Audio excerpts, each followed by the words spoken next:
Halo semuanya, selamat datang di channel yang tidak layak untuk dihina ini. Sebelum kita mulai, atur posisi santainya, seruput kopinya, dan mari kita berhayal.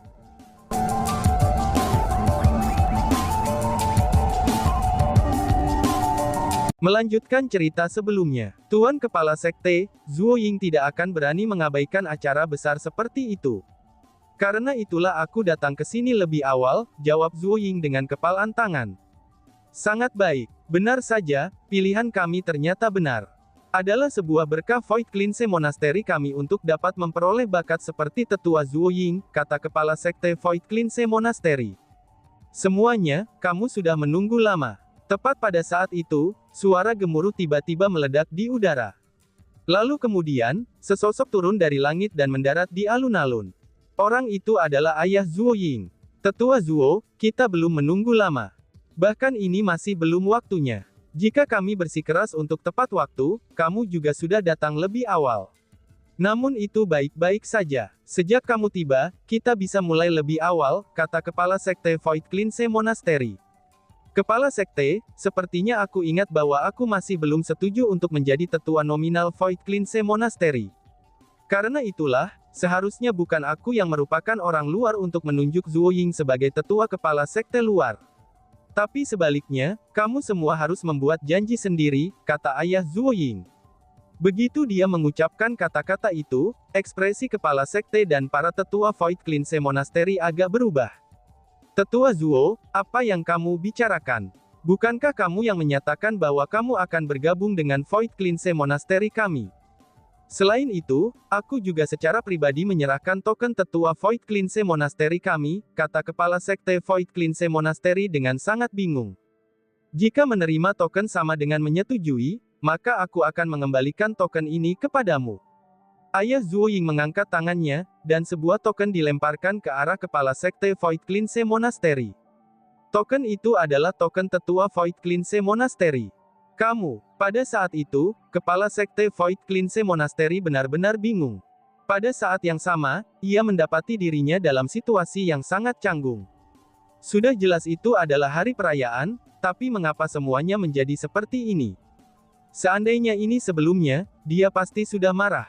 Namun, Void Cleanse Monastery mereka membutuhkan ayah Zuo Ying untuk memperkuat kekuatan pertempuran mereka. Karena itulah, ia memutuskan untuk menahan diri. Dan masalah ini harus diselesaikan. Hanya saja, dia bingung apa masalahnya. Merasa tak berdaya, Kepala Sekte Void Cleanse Monastery mengalihkan pandangan bertanya kepada Zuo Ying. Ayah, apa yang kamu lakukan? Tanya Zuo Ying. Zuo Ying merasa sedikit tidak senang. Bahkan dia bingung mengapa ayahnya melakukan hal seperti itu. Apa yang telah dilakukan ayahnya, itu akan membuat segalanya sangat sulit baginya di Void Cleanse Monastery. Zuo Ying, ayahmu tidak akan menjadi tetua sekte yang berani menggertakmu, kata ayah Zuo Ying. Menggertak, Tetua Zuo, apa yang kamu bicarakan? Mungkinkah ada semacam kesalahpahaman? Tidak ada seorang pun di Void Cleanse Monastery kami yang pernah menindas Zuo Ying, kata Kepala Sekte Void Cleanse Monastery. Tidak ada ya, apakah kamu semua berencana mendiskriminasi demi wanita itu? Ayah Zuo Ying menyeringai, lalu kemudian, dia menunjuk jari ke arah Song Ge. Aku, kata Song Ge. Bukan hanya para pengamat yang benar-benar kebingungan, bahkan Song Ge sendiri benar-benar bingung. Wanita itu dan putriku sama-sama tetua dari Void Cleanse Monastery-mu. Putriku menunjukkan perhatian dan kepedulian yang besar terhadapnya, dan menganggapnya sebagai teman dekat.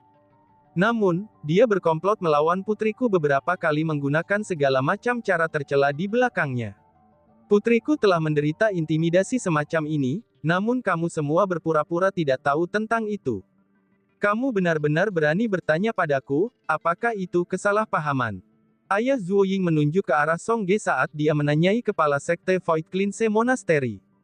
Senior, kapan aku pernah menggertak putrimu? Di mana kamu mendengar hal-hal seperti itu? Song Ge bertanya kepada ayah Zuo Ying. Tutup mulutmu, ini bukan tempat bagimu untuk berbicara. Ayah Zuo Ying dengan marah meneriaki Song Ge. Penindasannya yang kuat juga telah mendorong Song Ge kembali berulang kali. Pada akhirnya, dia kehilangan keseimbangan dan jatuh ke tanah. Melihat itu, Chu Feng segera mengepalkan tangannya. Namun, dia tidak mengungkapkan dirinya. Chu Feng tahu bahwa itu masih belum waktunya. Paling tidak, ini bukan hari baginya untuk membela Song Ge.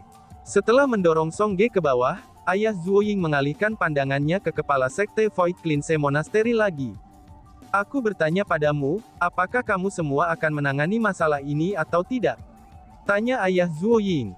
Mendengar kata-kata itu, kepala sekte Void Cleanse Monastery menyadari. Dia bukan satu-satunya yang mencapai realisasi secara tiba-tiba. Bahkan banyak orang lain yang hadir juga menyadari. Ayah Zuo Ying mengajukan permintaan. Dia sebenarnya cukup kuat untuk menjadi tetua tertinggi dari Void Cleanse Monastery. Namun, ia memiliki syarat untuk merawat Song Ge.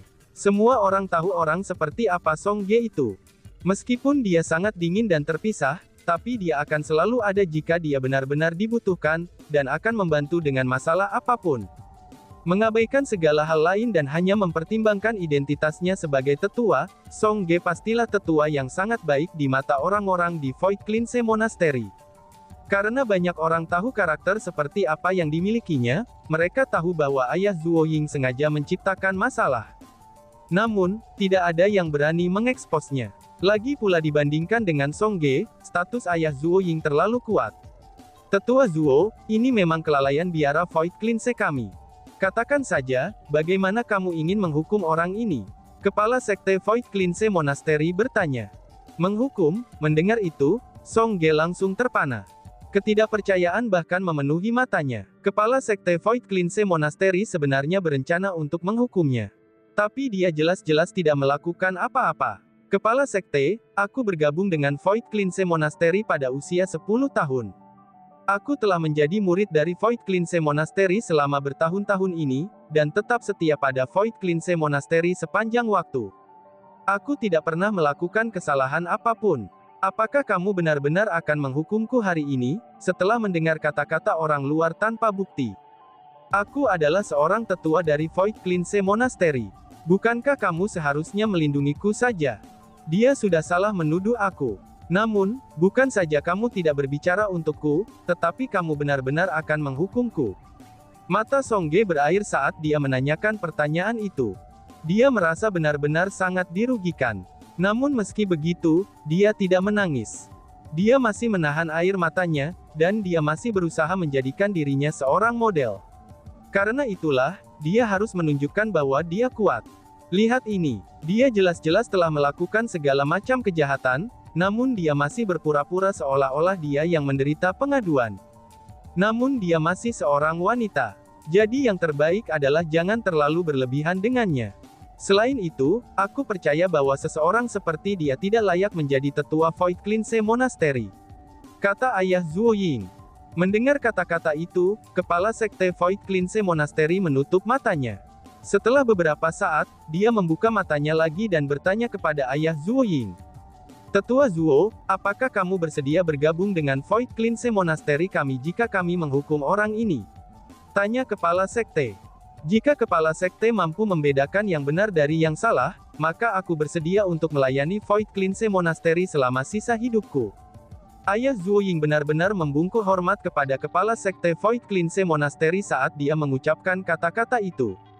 Bahkan sikapnya telah berubah yang sebelumnya kasar, itu menjadi hormat. Penjaga, ambil token Song Ge dan usir dia dari Void Cleanse Monastery kami. Kata kepala sekte Void Cleanse Monastery dengan keras. Sebelum tertarik, kepala sekte Void Cleanse Monastery telah membuat keputusan dengan tegas. Dia telah memutuskan untuk menyerah pada Song Ge. Begitu kata-katanya diucapkan, seseorang segera tiba di depan Song Ge dan secara paksa mengambil tokennya. Minggir, menjauh dariku, aku tidak melakukan kesalahan, kenapa kalian semua melakukan ini? Mengapa? Song Ge berjuang keras. Namun, perjuangannya sama sekali tidak berguna. Tangannya dipegang sepenuhnya oleh orang itu. Dia tidak berdaya untuk menghentikannya mengambil token Void Cleanse Monastery darinya. Akhirnya, Song Ge tidak dapat menahan dirinya. Air mata di matanya mulai mengalir, dan telah membanjiri pipinya. Dia benar-benar merasa dirugikan. Dia adalah jenius. Selama bertahun-tahun ada banyak sekte yang telah mencarinya, dan memintanya untuk bergabung dengan mereka. Namun terlepas dari sekte mana mereka, semuanya suts ditolak oleh Song Ge. Dia percaya bahwa selama dia mengabdikan dirinya untuk Void Cleanse Monastery, mereka pasti tidak akan mengecewakannya. Namun apa yang terjadi pada saat ini, itu telah memperluas wawasannya dan membuka matanya. Ternyata kesetiaan dan pengabdiannya benar-benar tidak berharga dibandingkan dengan kepentingan diri Void Cleanse Monastery. Kenapa kalian semua memperlakukanku seperti ini? Songge berteriak dengan serak. Suara tangisan yang dipenuhi dengan keluhan ketidakadilan, itu telah bergema di seluruh plaza. Mendengar teriakan Songge, Chu Feng merasa sangat sedih. Selain Chu Feng, banyak tetua dan murid dari Void Cleanse Monastery yang juga merasa sangat sedih. Namun mereka semua tidak berdaya untuk mengubah apapun. Selanjutnya, tidak ada yang berani mencoba mengubahnya. Bahkan tidak ada yang berani memohon keringanan hukuman untuk Songge. Apakah kamu ingin tahu mengapa? Karena kamu telah melakukan semua jenis kejahatan. Penjaga, usir dia, kata kepala sekte Void Cleanse Monastery dengan keras sambil menunjuk Songge. Aku akan melihat siapa yang berani menyentuhnya. Tiba-tiba saja sebuah suara meledak di langit. Bergemuruh. Setelah suara itu terdengar, lingkungan mulai bergetar hebat. Banyak orang mendapati diri mereka tidak mampu berdiri teguh. Satu demi satu, mereka jatuh ke tanah dan berguling berulang kali. Apa itu tadi? Apa yang baru saja terjadi? Seru kerumunan. Hanya teriakan marah yang berhasil menakuti banyak orang yang hadir sampai titik mereka pucat. Meskipun mereka semua berhasil mendengar suara itu dengan jelas, dan memahami maksud di balik kata-kata itu, kekuatan yang ditampilkan oleh suara itu terlalu menakutkan. Karena itulah, mereka merasa suara itu bukan suara seseorang, melainkan suara yang menandakan kedatangan hari kiamat. Bas-bas. Detik berikutnya, guntur mulai bergemuruh ketika angin kencang menyapu. Sebuah penindasan yang sangat kuat juga muncul dari langit. Ketika penindasan itu mungkin muncul, orang-orang yang hadir merasa seolah-olah mereka telah jatuh ke neraka. Terlalu kuat, kekuatan yang menindas itu terlalu kuat. Para murid, orang tua, dan bahkan kepala sekte Void Cleanse Monastery dan ayah Zuo Ying bisa merasakan betapa mengerikannya kekuatan yang menindas itu. Penindasan itu mungkin tidak hanya melampaui ranah kultivasi immortal bela diri, tetapi tampaknya bahkan telah melampaui yang maha agung. Mereka mampu mengatakan bahwa, orang yang memiliki kekuatan yang menindas ini mampu menghancurkan tubuh dan jiwa mereka dengan satu pikiran. Yang paling penting adalah, sosok itu muncul bersama dengan kekuatan yang menindas itu. Orang itu mendarat di alun-alun, dan itu Old Freak Tang. Kami memberi hormat kepada tuanku. Void Cleanse Monastery kami tidak tahu bahwa tuanku akan tiba, dan gagal menyambutmu dengan baik. Aku harap tuanku akan memaafkan kita. Kepala sekte Void Cleanse Monastery segera berlutut ketika melihat Old Freak Tang. Melihat itu, yang lain dari Void Cleanse Monastery juga berlutut secara seragam. Bahkan ayah Zuo Ying melakukan hal yang sama. Bahkan Songge sangat ketakutan, sehingga dia segera berlutut juga. Seperti yang lain, dia tidak pernah mengalami kekuatan yang begitu kuat sepanjang hidupnya. Namun tepat setelah Songge berlutut, lengan yang kuat secara paksa membantunya berdiri. Dia berbalik dan melihat bahwa itu adalah Chu Feng. Asura, kamu sudah datang, kata Songge. Songge segera mengungkapkan ekspresi gembira di wajahnya setelah melihat Chu Feng. Dia buru-buru menyeka air matanya, takut bahwa Chu Feng akan menemukan bahwa dia telah menderita keluhan. Kamu harus pergi dengan cepat. Seseorang yang luar biasa telah tiba di tempat ini, kata Songge. Segera, Songge mendorong Chu Feng pergi dan mendesaknya untuk pergi dengan cepat. Dia takut bahwa dia akan terlibat oleh krisis yang tidak terduga. Kamu jangan takut. Perhatikan siapa orang itu. Apakah kamu tidak kenal dia? Chu Feng berkata kepada Songge. Mendengar kata-kata itu, Songge menunjukkan ekspresi bingung. Lagi pula, dia tahu betul bahwa dia sama sekali tidak mengenal seseorang yang sekuat itu. Meski bingung, Songge masih mengalihkan pandangannya. Paman Tang. Setelah melihatnya, ekspresi Songge berubah sangat besar. Orang itu juga adalah penduduk desa musim gugur. Dia adalah seseorang yang melihatnya tumbuh dewasa, dan tidak mungkin baginya untuk tidak tahu tentang Old Freak Tang. Apa? Paman Tang, Songge, jangan kasar. Kepala Void Cleanse Monastery segera memarahi Songge setelah mendengar Old Freak Tang sebagai Paman Tang. Tutup mulutmu. Tepat setelah kepala sekte Void Cleanse Monastery mengucapkan kata-kata itu, dia menerima teriakan marah dari Old Freak Tang. Teriakan marah itu menimbulkan angin kencang yang menghempaskan kepala sekte Void Cleanse Monastery beberapa meter jauhnya. Meskipun kepala sekte Void Cleanse Monastery tidak terluka, tapi dia menggigil di sekujur tubuhnya dan tidak mundur. Bahkan sebaliknya, ia langsung berlutut dan mulai bersujud kepada Old Freak Tang. "Tuanku, tolong luang aku, tolong ampuni aku. Orang rendahan ini tidak berniat menyinggungmu. Tuanku, tolong lepaskan aku." Dengarkan baik-baik, karena dia bukan lagi seseorang dari Void Cleanse Monastery-mu, maka tidak ada dari kalian yang memenuhi syarat untuk mencaci makinya.